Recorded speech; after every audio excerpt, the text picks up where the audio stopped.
Hello everyone, আসসালামু আলাইকুম।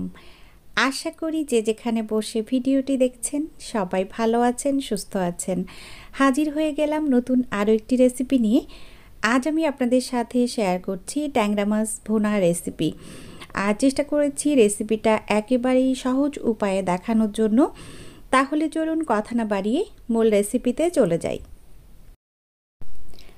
আজ শুরুতে রান্নায় চলে এসেছি। রান্নার ফাঁকে ফাঁকে সব কিছু দেখিয়ে দিব। প্রথমেই আমি কড়াই বসিয়ে দিয়েছি, আর কড়াইটা গরম হওয়া পর্যন্ত আমি অপেক্ষা করছি। এরই মধ্যে আমার কড়াইটা যখন গরম হয়ে গিয়েছে তখন আমি দিয়ে দিয়েছি এখানে তেল। আর আজকের ট্যাংরা মাছে একটু তেলের পরিমাণটা বেশি, তাই আসলে আমি তেলটা একটু কম দিচ্ছি। তো এখন হচ্ছে তেলটা গরম হওয়া পর্যন্ত অপেক্ষা করছি। এরই মধ্যে তেলটা গরম হয়ে গিয়েছে, আর আমি এখন দিয়ে দিচ্ছি পেঁয়াজ কুচি। আর আজকে একটু বেশি পরিমাণে পেঁয়াজ কুচি দিচ্ছি, কারণ হচ্ছে আমি পরবর্তীতে আর পেঁয়াজ ব্যবহার করব না, ওই জন্য। তো এখন পেঁয়াজগুলোকে আমি ভালোভাবে ভেজে নিচ্ছি। আর এই পর্যায়ে পেঁয়াজটাকে একটু বেশি পরিমাণে ভেজে তারপর আপনাকে মশলা অ্যাড করতে হবে, তাহলে হচ্ছে কালারটা অনেক বেশি সুন্দর আসবে। এখন হচ্ছে আমি পেঁয়াজটাকে ভালো করে ভেজে নিয়েছি।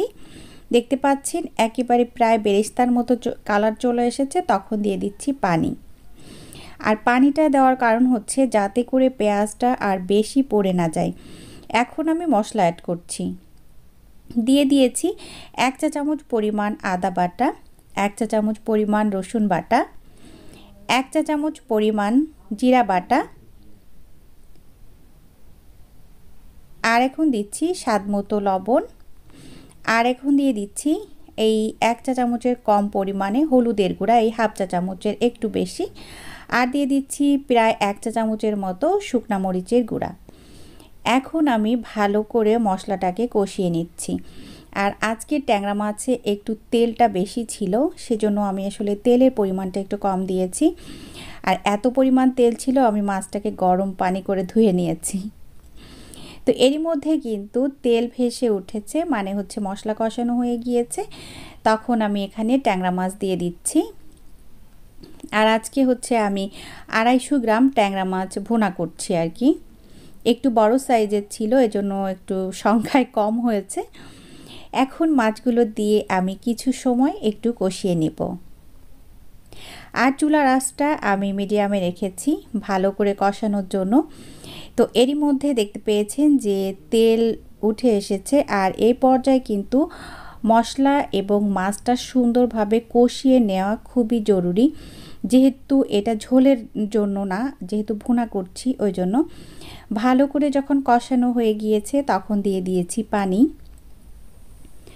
আর আজকে যেহেতু আমি ভুনা করছি তাই আসলে পানির পরিমাণটা খুব বেশি দিচ্ছি না, যতটুকু প্রয়োজন আর কি সিদ্ধ করার জন্য মাছটা অতটুকু পানি দিয়েছি।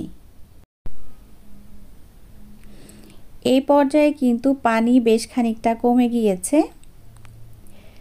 তো এখন হচ্ছে আমি এর মধ্যে দিয়ে দিচ্ছি টমেটো। আর এখানে আমি হচ্ছে বড় সাইজের একটা টমেটো দিয়েছি।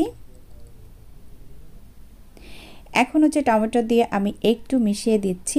আর আজকে কিন্তু আমি ঝালের পরিমাণটা একটু কম দিয়েছি, কারণ আমি আজকে যার জন্য রান্না করেছি সে একটু ঝালটা কম খায়।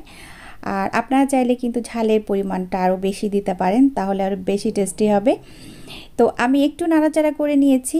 আর দেখতে পেয়েছেন যখন পানিটা শুকিয়ে গিয়েছে তখন ধনিয়া পাতা দিয়ে দিয়েছি।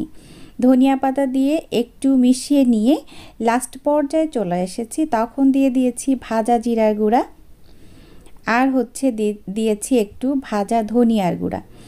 এখন হচ্ছে আমি মিক্সড করে নিচ্ছি। তারপর ভালো করে মিশিয়ে নিয়ে আমি যে পানিটা আছে এটা শুকিয়ে নিব। এরপর হচ্ছে আমি ঢেকে রেখে দিব, আর আধা ঘন্টা পরে সার্ভ করে নিব। আশা করছি আজকের সহজ রেসিপি আপনাদের কাছে ভালো লেগেছে। এতক্ষণ যারা আমার সাথে ছিলেন সবাইকে অসংখ্য অসংখ্য ধন্যবাদ। সবাই ভালো থাকবেন, আমার জন্য দোয়া করবেন। আগামী রেসিপি দেখার আমন্ত্রণ জানিয়ে বিদায় নিচ্ছি।